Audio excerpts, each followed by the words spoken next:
too, but I'm pointing that now. Ben said that delay route that got a touchdown you put in last week. What made you, or what did you see? What was the inspiration for that? Because clearly it was effective and something you guys can exploit moving forward. Yeah. So every week, Kyle Camp, one of our quality control guys play here, comes up, has an idea tape of stuff that he's seen from college football and the NFL. And we'll watch it and see if there's stuff that we can apply or not apply.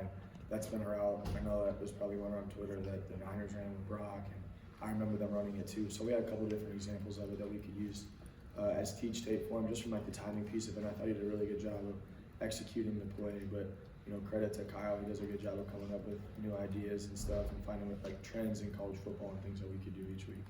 What does having a healthy Jaylen Travis mean to the offensive line? It's clearly been building from week to week, and as a corollary to that, he said when you guys go heavy, there's maybe the potential that there could be a pass play at some point to one of those guys, and he'd like to be the recipient. Is that what he said? Yeah, believe me, I would love to throw him a ball. When you're as big as that guy is, I don't know if there's a lot that guy can't do. He's so smart and so athletic, and he's like a zombie out there. Like he wants to eat everybody's heart right out of their chest. And you've met Ryan Clang, you see what that guy is. So just the physical presence that guy has, and how dominant he could be, and how good he is in the pass protection. He injects a lot of confidence into me and our offense. So I would love to be able to find a way to put the ball in his hands somehow, some way. But he'd certainly be the guy to do it. Hey Taylor, forgive me, I might be showing my age a little bit. Was that a power T? What do you call that formation down there in the goal line? So we've had a couple different names for it. We just call it Jing, which is we start in a different formation and shift to Jing and get to that. And they didn't line up exactly in the defense that we thought that they would, so it didn't work. But we have a couple different heavy formations that we could get into in 3-back sets, whether that's in the stack or in the T. So it kind of allows us to be flexible based on what we called it. It's evolved a little bit through the years with Coach Campbell, what that's looked like and who's been in what spots.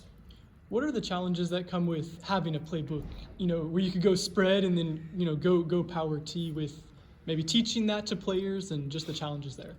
Yeah, I think the nice thing is it allows you to be really flexible, especially with just the personnel options that we have with tight ends and receivers and running backs. So within that, it can be really easy to chase ghosts a little bit, or you feel like you have so many options where you're like, all right, what's like really the best thing that we could do here to get a yard or short yardage or goal line? So at times you feel like you could cast such a wide net that it can be distracting a little bit at times, because you're like, we could do this, or we can line up in T or stack or I. So you can spend a lot of time trying to find like what the best things are a little bit, but more often than not, it's just keeping it simple. But we have a lot of different tools and toys at our disposal here, which is really nice. It's a good problem to have, but sometimes you can talk yourself in circles a little bit. There have been a couple instances where the offense got off to a slow start. Last week it wasn't the case. What's sort of the formula for getting into a rhythm quickly? Yeah, I think kind of like what I was saying in the last question, keeping it simple and doing the best things that we've executed in practice. And even still, the last 2 weeks, there's a lot of calls that are still lingering in my mind of things that I wish I would have called differently to help get us off to a better start in their short yardage situations, of calls that I wish I could have had back that could have helped us get off to a better start in the game. And the defense did such a good job, this last week, because we were, didn't hold our side of the bargain early. But I think just finding things that our guys are confident that we can go in and play fast, especially when you're playing defenses like Houston, Baylor, and West Virginia, where they could be so different. How can we keep it simple and allow our guys to play fast and play confident with stuff that they know that they can execute? We've asked you a lot about play calling over the last weeks and months, but now halfway through the season, I guess, what would you say your evolution as a play caller? What's been different than maybe you expected, or the same, or just your thoughts on how that's unfolded?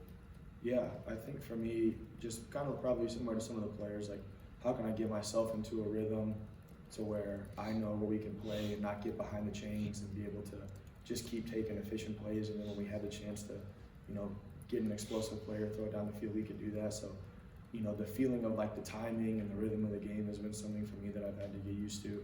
But I can't say enough good stuff. I know I said 2 weeks ago about how good our offensive staff is, every assistant, position coach that we have, of, having great suggestions and having great ideas to where in between, we can all get on the iPads and talk through what we're seeing and be able to make the adjustments so that, hey, we had this on the call sheet, maybe it's better to do this. And we shouldn't do, it's do this, we should do that. And it allows us to be really flexible. And I think we have a really transparent, open line of communication to talk about what the best things are.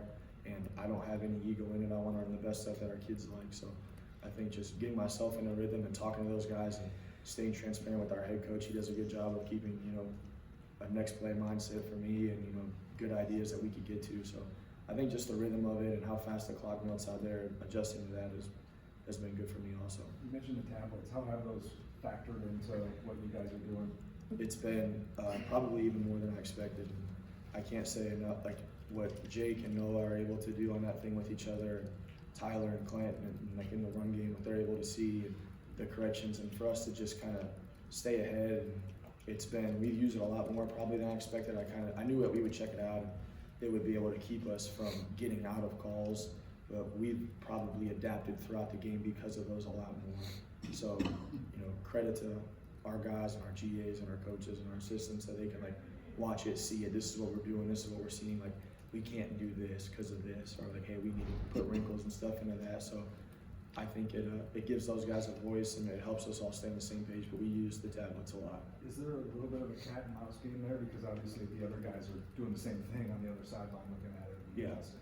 Yeah, I think there certainly is. And with us, you try to, with each people that you play, this is what they did in the second half, this is what their adjustments are. And at times you could kind of talk yourself in circles with this is what we would do to stop us, but that doesn't mean that's what they're going to do. So you could kind of talk your way in and out of stuff. And I think